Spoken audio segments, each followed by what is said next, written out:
Princess ডায়নার husband Prince Charles যেদিন তার পরকীয়ার কথা স্বীকার করেন ডায়নার কাছে, ডায়না সেদিন এই কথাটা শোনার পর ব্ল্যাক একটা গাউন পরে লন্ডনের একটা প্রোগ্রামে যায়।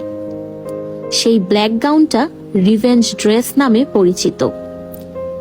ডায়না সেদিন তার পার্সোনাল মেকআপ আর্টিস্টকে বলেছিলেন, আমাকে আজকে সবচেয়ে সুন্দর লাগতে হবে, যেন আমাকে দেখেই দুনিয়া বুঝতে পারে আমাকে আমার হাজবেন্ড চুজ করে নাই, এজন্য আমি দায়ী না, আমি সবচেয়ে বেস্ট।